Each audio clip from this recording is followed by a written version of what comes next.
নমস্কার। গল্পের সাথে কিছুক্ষণে আমি প্রিয়াঙ্কা আপনাদের সকলকে স্বাগত জানাচ্ছি। আমরা শুনছি সায়ন্তনী পুততুণ্ডের লেখা একটি গল্প, আরাধিকা। গতকাল আমরা এই গল্পের প্রথম পর্ব শুনেছিলাম, আর আজ শুনে নেব গল্পের অন্তিম পর্ব। গল্প পাঠ শুরু করার আগে আপনাদের কাছে একটা নিবেদন, যদি গল্প পাঠ ভালো লাগে তাহলে প্লিজ গল্পটাকে একটা লাইক করে দেবেন, আর যদি সম্ভব হয় তাহলে ফ্রেন্ডস আর ফ্যামিলির সাথে প্লিজ শেয়ার করবেন। চ্যানেলে আজ যদি নতুন এসে থাকেন তাহলে প্লিজ চ্যানেলটাকে সাবস্ক্রাইব করে নেবেন, আর পাশে যে বেল আইকনটি আছে সেটার অল নোটিফিকেশন কিন্তু অন করতে ভুলবেন না। আসুন তাহলে আমরা আরাধিকা গল্পটির অন্তিম পর্ব শুনে নিই। আপনারে যবে করিয়া কৃপণ, কোণে পড়ে থাকে দিনহীন মন, দুয়ার খুলিয়া হে উদারনাথ, রাত সমারোহে এসো। বাসনা যখন বিপুল ধুলায়, অন্ধ করিয়া অবধে ভুলায়, ওহে পবিত্র ওহে অনিদ্র, রুদ্রালোকে এসো। গুরুজি শুনতে শুনতে বিভোর হয়ে গিয়েছিলেন। শিখির গান শেষ হওয়ার পরও কিছুক্ষণ কথা বলতে পারলেন না। নীরবে তার মাথা স্পর্শ করলেন। অনেকদিন পর তার চোখ ঝাপসা হয়ে এসেছে। ধরা গলায় বললেন, অপূর্ব অপূর্ব। শিখি তাকে প্রণাম করে। তিনি চোখের জল আলগোছে মুছে নিয়েছেন। তুমি অনেক বড় হবে শিখি, তোমার গান শুনলেই রাধিকাকে মনে পড়ে। সেই আবেগ, সেই বেদনা বিধুর কণ্ঠ। রাধিকা যদি তোমার গান শুনত তবে ভীষণ আনন্দ পেত। সে দীর্ঘশ্বাস ফেলল। এ স্বপ্ন কোনোদিনই সত্যি হবে না। রাধিকা গুপ্তকে গান শোনাতে পারলে সে ধন্য হয়ে যেত, কিন্তু ভদ্রমহিলা যেন কর্পূরের মতো উবে গেছেন গানের জগৎ থেকে। গুরুজির কাছ থেকেই শুনেছে তার ইতিহাস। গুরুজি এবং রাধিকা একই সঙ্গে একই গুরুর কাছে গান শিখতেন। রাধিকার বাবার মেয়ের সঙ্গীত চর্চার ব্যাপারে ঘোরতর আপত্তি ছিল। সংসারে কিছু গোয়ার মানুষ থাকেনি প্রতিভার সর্বনাশ করার জন্য। রাধিকার বাবা তেমনই একজন মানুষ। গানের বিষয়ে দগ্ধ কোকিলাহারি। স্বাভাবিকভাবে মেয়ের স্বপ্নের সামনে তিনি চীনের প্রাচীর তুলে রেখেছিলেন, কিন্তু রাধিকা তাতে থামেননি। তিনি বাবাকে লুকিয়ে লুকিয়ে গান শিখতেন। রাধিকা নামটা তার ছদ্মনাম। নিজের নামে প্রকাশিত হওয়ার সাহস ছিল না, তবু প্রবল দুঃসাহসে ছদ্ম নামটাকেই সম্বল করে নিজের কণ্ঠকে প্রকাশ করলেন। বেতারে রেকর্ড ছড়িয়ে গেল তার। শিল্পমহল ও সমালোচক বৃন্দ নড়ে চড়ে বসল। শ্রোতারা আহা আহা করতে শুরু করল। রাধিকা কখনো স্টেজ শো করেননি। ভয় ছিল বাবা জানতে পারবেন। বাবাকে লুকিয়ে চুপি চুপি আকাশবাণীতে আসতেন।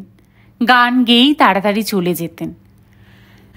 গান রেকর্ডও করতেন এমনভাবে যেন কোনো গর্হিত অপরাধ করছেন।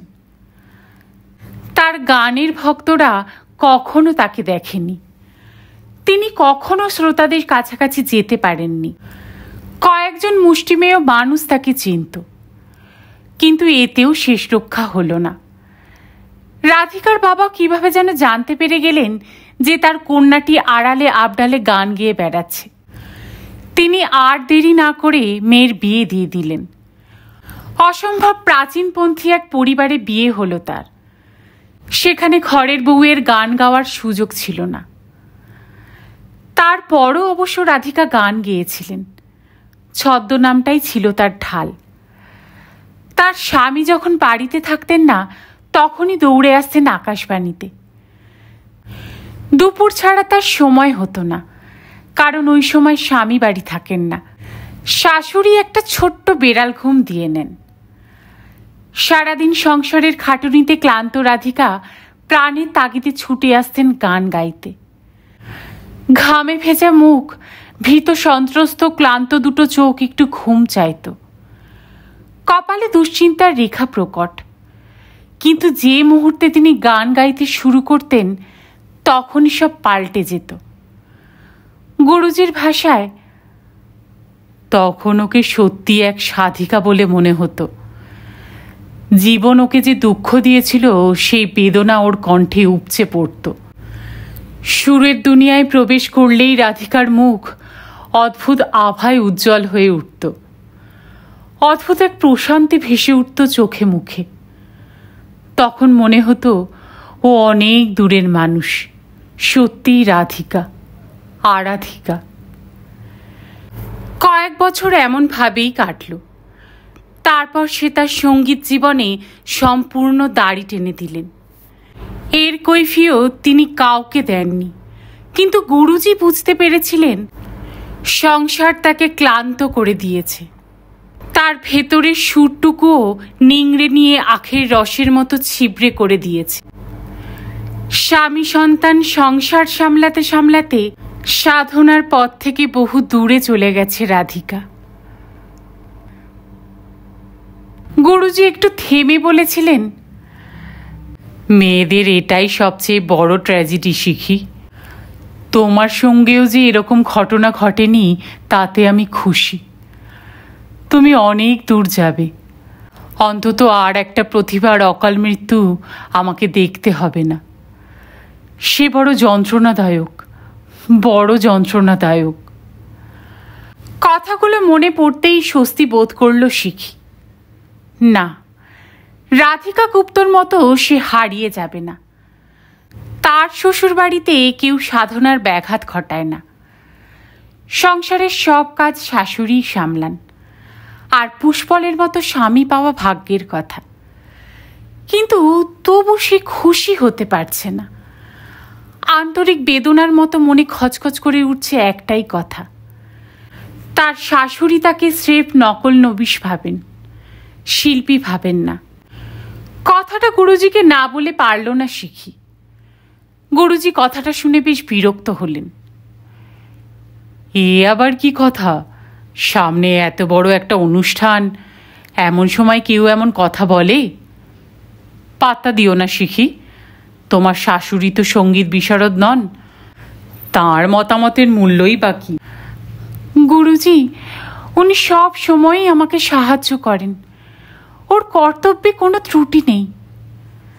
সে আস্তে আস্তে বলে, কিন্তু কখনোই উনি আমার গান সম্পর্কে কিছু বলেন না। আমিও তো এক্সপেক্ট করতে পারি যে। না, পারো না। গুরুজি ছোট্ট একটা ধমক দেন। উনি যদি তোমার মা হতেন তবে তুমি প্রত্যাশা করতে পারতে, কিন্তু উনি তোমার মা নন, শাশুড়ি।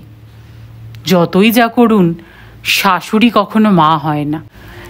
এরপর থেকে তুমি ওর কোনো কমেন্টসে কান দেবে না। আমি চাই না এই মুহূর্তে কোনো আন্তাবড়ি অশিক্ষিত কমেন্ট শুনে তোমার মন ভেঙে যায়।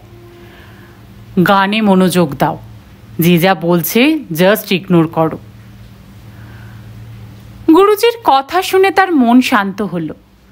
ঠিকই তো বলেছেন, সব কথায় কান দেওয়ার দরকারটাই বা কি?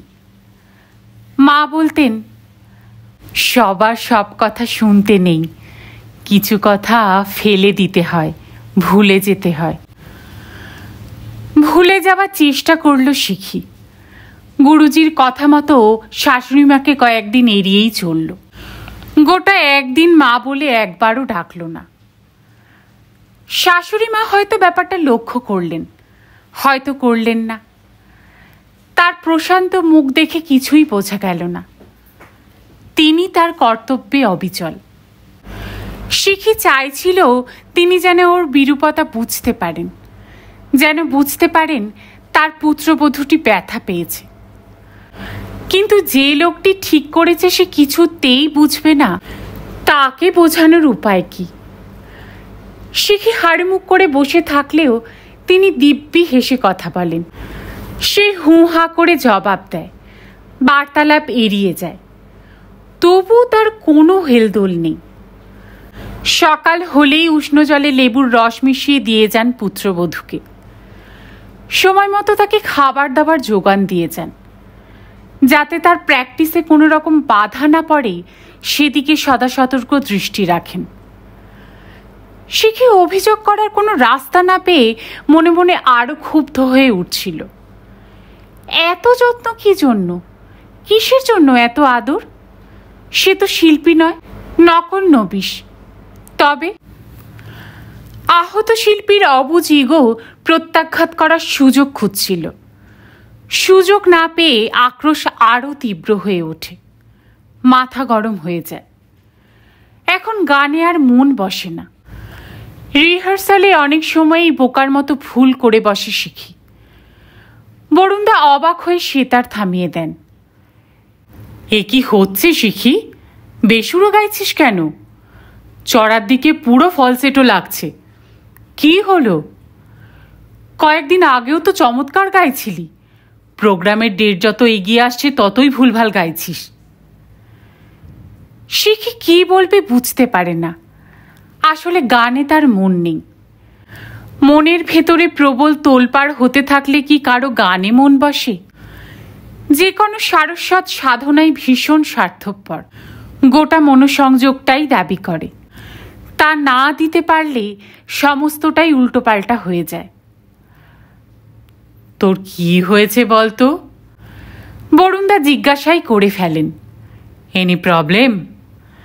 শিখে মাথা নাড়তে গিয়েও থেমে যায়। চোখে পড়ল শাশুড়িমা ট্রে হাতে এদিকেই আসছেন। গানে ছেদ পড়েছে দেখে হয়তো ভেবেছেন এখন জলখাবারের সময় হয়েছে। চিংড়ির কাটলেটের সুগন্ধ ছড়িয়ে এগিয়ে আসছেন এদিকে। এই সুযোগ। সে বলল, কি করব বরুণদা? লোকে বলে আমি নাকি আসলে গান গাই না, স্রেফ রাধিকা গুপ্তকে নকল করি। শাশুড়িমা তার দিকে পূর্ণ দৃষ্টিতে তাকালেন। এবার তার দৃষ্টিতে ব্যথা ফুটল। কোন মাথা মোটা এসব বলেছে তোকে? বরুণদা রেগে গিয়ে বললেন। শিখি জয়োল্লাসে তাকায় তার প্রতিপক্ষের দিকে। ওর মুখে এক ঝলক কালো ছায়া ছাপ ফেলেই সরে গেল। সচরাচর তিনি প্রত্যুত্তর দেন না, কিন্তু আজ রূঢ় স্বরে বললেন, কথাটা আমিই বলেছি। অবশ্য আমি মাথা মোটাই, সেই বিষয়ে কোনো সন্দেহ নেই। চিংড়ির কাটলেটটা বরুণদার হাতেই রয়ে গেল। তিনি সবিষয়ে একবার শিখির দিকে আর একবার তার শাশুড়ির দিকে তাকালেন। প্রথমে কি বলবেন ভেবে পেলেন না। তারপর সামলে নিয়ে বললেন, মাসিমা, আপনি বলেছেন, কিন্তু শিখি তো শুধু রাধিকা গুপ্তর গায়িকাটাকেই ধরে রাখার চেষ্টা করছে। শাশুড়িমা হাসলেন। এক একজনের গায়কির পেছনে অনেক রহস্য থাকে। ব্যক্তিগত সুখ দুঃখ, নিজস্ব ব্যক্তিত্ব আর অনুভব দিয়ে তৈরি হয় এক একজনের গায়কি। সেটা মৌলিক।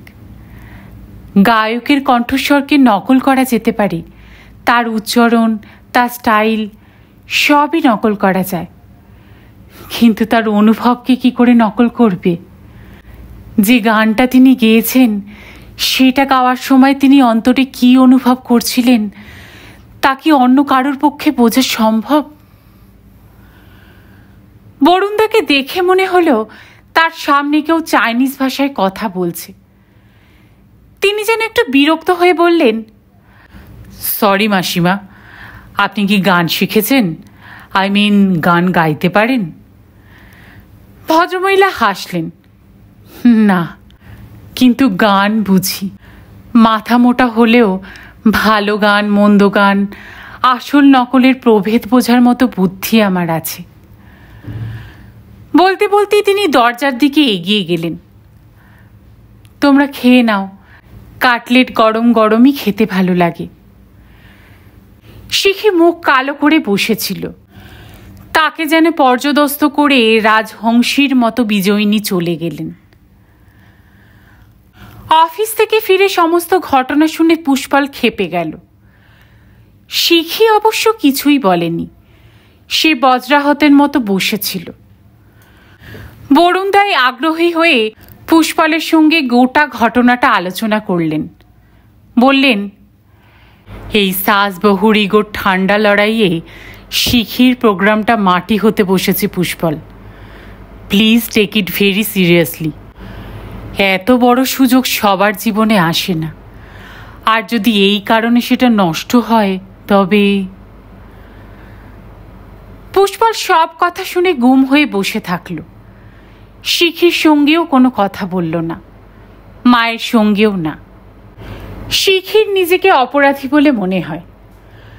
সারাদিন খেটে খুঁটে ফিরেছে মানুষটা, এখন কোথায় একটু হাসি ঠাট্টা মস্করা করবে তা নয়, মেজাজ খারাপ করে বসে আছে।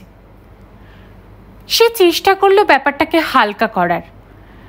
আস্তে আস্তে বলল, পুষ্পল প্লিজ রিল্যাক্স, তেমন কিছু সিরিয়াস নয়, সামান্য মিসআন্ডারস্ট্যান্ডিং। যেন আগ্নেয়গিরির বিস্ফোরণ হলো। সামান্য মিসআন্ডারস্ট্যান্ডিং? তার জন্য রিহার্সালে তুমি সব ভুলভাল গাইছো? কাম অন শিখি, তুমি কি আমায় বাচ্চা পেয়েছো? কতবার বলেছি মা এসব কিছুই বোঝেন না। এতগুলো ওস্তাদ লোক তোমার দিন রাত প্রশংসা করছে, তাতেও তোমার হচ্ছে না। মা কি বললেন না বললেন তাই ধরে বসে আছো। সামনে এত বড় একটা অনুষ্ঠান, আর তুমি এসব পেটি ইস্যু নিয়ে নিজেই নিজেকে ডিস্টার্ব করছো। শিখি কি বলবে ভেবে পেল না। ডিসগাস্টিং। পুষ্পল বিরক্ত হয়ে উঠে গেল। রাতে শিখির ঘুম আসছিল না। পুষ্পল আজ ডিনার করেনি। শত অনুরোধ করা সত্ত্বেও মুখে কুটোটি কাটেনি। মা সম্ভবত ছেলের মুখ দেখেই গোটা ব্যাপারটা আজ করেছিলেন, তাই বেশি সাধাসাধি করেননি। রাতে বিছানায় শুয়েও ঘুম আসছিল না শিখির। পুষ্পল অভুক্ত রয়েছে এই চিন্তাটাই তাকে কুড়ে কুড়ে খাচ্ছে। সমস্ত ঘটনার জন্য নিজেকেই দায়ী মনে হচ্ছিল। কি দরকার ছিল সামান্য ব্যাপারটাকে নিয়ে এত বাড়াবাড়ি করার? কত মানুষের মনেই তো কত রকমের জটিলতা থাকে। হয়তো শাশুড়ি মায়ের মধ্যেও ইনফিরিয়রিটি কমপ্লেক্স কাজ করছে। তিনি নিজে একজন সামান্য হাউসওয়াইফ, অথচ তার পুত্রবধূ নাম করা শিল্পী হতে চলেছে। হয়তো তার শ্রেষ্ঠত্ব মেনে নিতে পারছেন না। এসব ভাবতে ভাবতে একটু চোখ লেগে এসেছিল তার। সে নিজেও রাতে খেতে পারেনি। খালি পেটে আর যাই হোক ঘুম আসে না। বেশ কয়েকবার এপাশ ওপাশ করতে করতেই কখন যেন একটু তন্দ্রাচ্ছন্ন হয়ে পড়েছিল সে। হঠাৎ একটা উত্তেজিত কণ্ঠস্বরে চটকা ভেঙে গেল। তোমার কি দরকার ছিল সবার সামনে শিখিকে অপমান করার? পুষ্পলের চাপা অথচ রাগত স্বর কানে এলো। সামনে এত বড় ব্রেক, শিখি আপসেট হয়ে গেছে। তোমার সমালোচনা তোমার কাছেই রাখো। কি দরকার আর পাঁচজনের সামনে সেসব বলে নিজেকে আর শিখিকে হাস্যপদ করার? মায়ের শান্ত গলা শুনতে পেল শিখি। আমি তো কিছুই বলতে চাইনি খোকা। পুষ্পল এবার একটু শান্ত। মেয়েটা এমনিতেই ঘাবড়ে আছে, ওকে আরও ঘাবড়ে দেওয়ার কি দরকার মা? যদি তুমি ওর প্রশংসা করো তাহলে এমন কি ক্ষতি হয়? আমি মিথ্যে প্রশংসা করতে পারি না। মা আরও শান্ত স্বরে বললেন, হয় আমি কিছুই বলবো না, নয়তো যা মনে হয়েছে ঠিক তাই বলবো। কি মনে হয়েছে তোমার? পুষ্পল ক্ষিপ্ত। এ মনে হওয়া তোমার মানায় না মা। শিখি মিউজিকে মাস্টার্স করেছে, সিডি বের করেছে, শিল্পী মহলে ওর নাম ডাক আছে, আর আমরা স্রেফ লেম্যান। তুমি যা জানো তা নিয়েই থাকো। তোমার ঘর সংসার রান্নাবান্না ঠাকুর ঘর, ও তো তাতে কখনোই ইন্টারফেয়ার করছে না। কিন্তু যা জানো না তা নিয়ে তর্ক করছো কেন? উল্টোপাল্টা জ্ঞান দিয়ে ওকে কনফিউজ করার কি দরকার? তাহলে কি করতে হবে? চুপ করে থাকবো? তাই থাকবে। পুষ্পল রেগে গিয়ে বলে, গানের তুমি কি জানো, কি বোঝো? কখনো একঘর লোকের সামনে গান গেয়েছো? তোমার নলেজ বাথরুম সিঙ্গিং অবধি, ওই অবধিই রাখো, গুরু ঠাকুর হতে যেও না, লোকে হাসবে। এরপর আর কিছুই শুনতে পেল না শিখি। একটু পরেই পুষ্পল এসে বিছানায় শুয়ে পড়ল। সে চোখ বুজে বিছানায় পড়ে থাকে। মা ছেলের অপ্রিয় কথা কাটাকাটি যে তার কানে এসেছে তা প্রকাশ করতে চায় না শিখি। পুষ্পলের কথাগুলোই তার নিজেরও বক্তব্য ছিল, কিন্তু সে খুশি হতে পারল না, বরং একটা ব্যথা সূচের মতো তার বুকে বিঁধছিল। সে তো মল্লযুদ্ধ চায়নি, মুগ্ধতা চেয়েছিল, বিশেষ একটি মানুষের মুগ্ধতা। সেটুকুও অর্জন করতে পারল না। হয়তো এরপর শাশুড়ি মা তার গানের প্রশংসাই করবেন, কিন্তু সেটা নেহাতি লোক দেখানো, যেচে মান কেঁদে সোহাগের মতো জোর করে আদায় করা। শিখির মনে হলো সে ক্রমাগত ছোট হয়ে চলেছে, আর একটি মানুষ তার এই ক্ষুদ্রতাকে উদাসীন অবহেলায় উপেক্ষা করে চলেছেন। পরদিন স্বয়ং গুরুজি বাড়িতে এসে উপস্থিত। শিখির বিয়ের পর এই প্রথম তার বাড়িতে পদার্পণ। শিখির আগের রাতে একটুও ঘুম হয়নি। তার ক্লান্ত চোখের দিকে তাকিয়ে তিনি বললেন, এভাবে হয় না মা, তুমি এখনই আমার বাড়ি চলো। পুষ্পল আজ সকালেই আমাকে ফোন করেছিল, ওর কোনো আপত্তি নেই, বরং মনে হলো তুমি আমার বাড়িতে থাকলে ও একটু নিশ্চিন্ত হয়। এমনিতেও আমার বাড়িটা ভেনুর কাছাকাছি, তাছাড়া লাস্ট মোমেন্টে কিছু মনে হলে দেখিয়ে দেওয়ার জন্য আমি তো আছি। তোমার বাবা মায়ের সঙ্গেও আলোচনা করেছি, তারাও মনে করছেন যে প্রোগ্রামটা হওয়া অবধি তুমি আমার বাড়িতে থাকলেই ভালো হয়। এই প্রস্তাবে আপত্তির কিছু ছিল না। সত্যি বলতে কি, শিখির এই বাড়িতে ক্রমশ দম বন্ধ হয়ে আসছে। গান গাওয়া তো দূর, যেন শ্বাস নিতেও কষ্ট হয়। যে মানুষটা তার সব অস্বস্তির মূল, তার সহযোগিতার চেয়ে কষ্টকর আর কিছুই নেই। যিনি তার গান ভালোবাসেন না, সেই মানুষটাই তার সঙ্গীত সাধনার জন্য সব রকমের সহযোগিতা করে চলেছেন। এই দ্বিচারিতা দেখে দেখে অতিষ্ঠ হয়ে উঠেছিল সে। এখন গুরুজির কথায় মনে হলো হাতে স্বর্গ পেয়েছে। থ্যাঙ্কস গুরুজি, সে স্বস্তির নিঃশ্বাস ফেলে। তাহলে তো সবচেয়ে ভালো হয়, কিন্তু আপনার কোনো অসুবিধা হবে না তো? একদম না, গুরুজি হাসলেন। তোমার গুরুমা এখনই লিস্ট করতে শুরু করেছেন যে কি কি মেনু তোমাকে রেঁধে খাওয়াবেন। আমরা তো দোতলাতেই থাকি, একতলায় তুমি থাকবে। আজ সকালেই গিন্নি ওখানে তানপুরা, হারমোনিয়াম, তবলা আরও যা যা প্রয়োজন সব শিফট করেছেন। তাছাড়া একতলার হল রুমটাও তো রিহার্সালের উপযুক্ত, কোনো সমস্যা হবে না। তুমি শুধু তোমার একান্ত প্রয়োজনীয় জিনিসপত্র প্যাক করে নাও। উৎসাহে শিখি প্রায় লাফিয়ে ওঠে। তারপরে কি যেন ভেবে স্তিমিত গলায় বলে, গুরুজি, আর একজনের পারমিশনও লাগবে, আমার শাশুড়ির পারমিশন। আমি বললে সেটা ভালো দেখায় না, আপনি একটু বলবেন? নিশ্চয়ই। গুরুজি নড়ে চড়ে বসলেন। কোথায় তিনি? কিচেনে। শিখে উঠে দাঁড়ায়। আমি ডেকে আনছি। শাশুড়ি মা তখন রান্নায় ব্যস্ত ছিলেন। বৌমার গুরুজি এই প্রথমবার এ বাড়িতে এসেছেন, তাই তার জন্য কিছু ভাজাভুজি করছিলেন। শিখিকে দেখেই তার হাতে লুচির প্লেট ধরিয়ে দিলেন। তোমার গুরুজিকে দিয়ে এসো তো মা, আজ প্রথম দিন এসেছেন।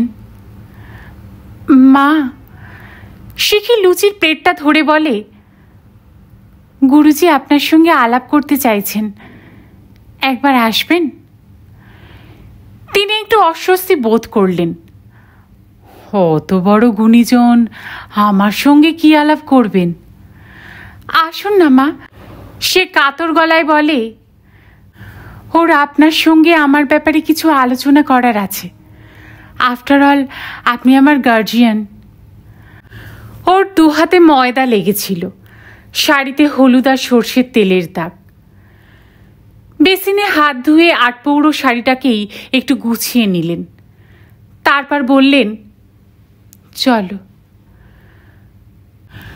গুরুজি তখন সেন্টার টেবিল থেকে একটা ম্যাগাজিন নিয়ে উল্টে পাল্টে দেখছিলেন। এগিয়ে আসা পদশব্দ শুনে চোখ তুলে তাকালেন। প্রথমেই লুচির প্লেট নিয়ে শিখি ঢুকল, তার পিছন পিছন কাঁচা পাকা চুলের এক প্রৌঢ়া। নমস্কার, আমি। সৌজন্যমূলক নমস্কারটা অসমাপ্তই রয়ে গেল। গুরুজি হাঁ করে সবিস্ময়ে তাকিয়ে আছেন প্রৌঢ়ার দিকে, হতবাক, যেন কথা বলতেই ভুলে গিয়েছেন। তড়িতাহতের মতো কেঁপে উঠলেন, যেন বিশ্বের অষ্টমাশ্চর্যের সামনে দাঁড়িয়ে আছেন। কোনো মতে বললেন, তুমি? শিখে অবাক হয়ে দেখল তার শাশুড়ি মাও যেন স্তম্ভিত, বিস্ময়টা কোনো মতে সামলাবার চেষ্টা করছেন। অপ্রস্তুতভাবে বললেন, শিখি, তোমরা গল্প করো, আমি আসছি। তার কথার মধ্যে ভীত সন্ত্রস্ত ভাব, দু চোখে পলায়নপর দৃষ্টি, যেন এখনই এখান থেকে পালিয়ে যেতে পারলে বাঁচেন। দাঁড়াও, গম্ভীর স্বরে বললেন গুরুজি। চিরদিনই পালিয়ে পালিয়ে থেকেছ, আর নয়। তিনি শিখির দিকে তাকালেন। তুমি চেনো ওকে? শাশুড়ি মা যেন ধরা পড়া অপরাধীর মতো নিজের বুকে মুখ গুজে দাঁড়িয়ে আছেন। শিখে বিস্মিত হয়ে বলে, উনি তো আমার মা, মানে শাশুড়ি মা। না, শুধু সেটুকুই ওর পরিচয় নয়। গুরুজির জলদগম্ভীর কণ্ঠস্বর ধ্বনিত প্রতিধ্বনিত হয়ে ছড়িয়ে পড়ল সারা বাড়িতে। উনি রাধিকা গুপ্ত, বিখ্যাত রবীন্দ্রসঙ্গীত শিল্পী। শিখির মনে হলো তার পায়ের তলার মাটি থরথর করে কাঁপছে। সে কাউকেই ঠিকমতো দেখতে পাচ্ছে না, দৃষ্টি ঝাপসা হয়ে আসছে, শরীর অবশ।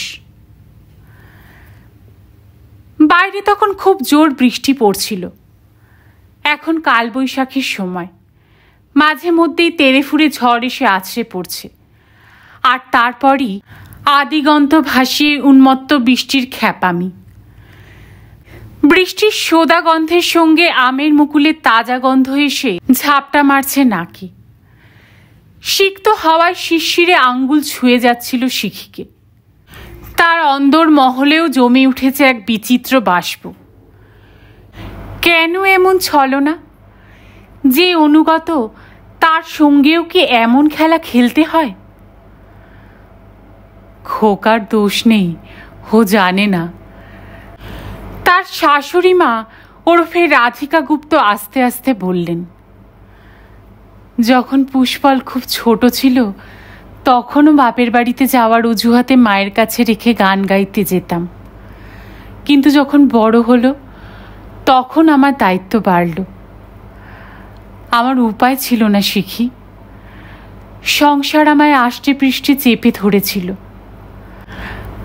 আমি তোমাদের মতো সাহসী নই যে সব ভাসিয়ে দিয়ে বেরিয়ে পড়ব। তাই শিখি একদৃষ্টি তাকিয়েছিল তার দিকে।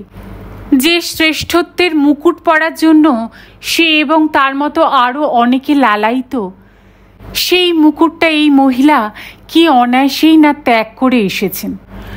জীবনে আর কখনো ফিরেও তাকাননি।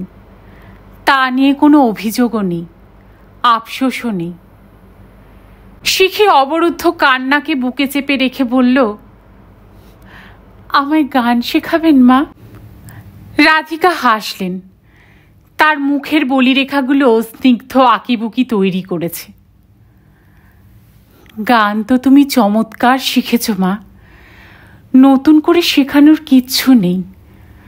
শুধু একটা কথা জেনে রেখো, আমি যে গানগুলো গেয়েছিলাম তাতে শুধু কথা বা সুরই ছিল না, আমার ব্যথার অনুভব ও অভিমান মিশেছিল।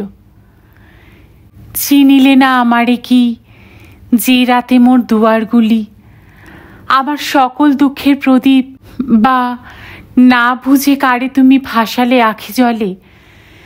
এইসব গানগুলো আমার কাছে শুধু গান ছিল না, কবিগুরুর গানের কথাগুলো আমারই কথা হয়ে দাঁড়িয়েছিল। যে ব্যথা আমি পেয়েছিলাম তা তো তুমি পাওনি, তবে কোথায় পাবে সেই অনুভব? শিখি মাথা হেঁট করে। তবে আপনি কি নির্দেশ দেন?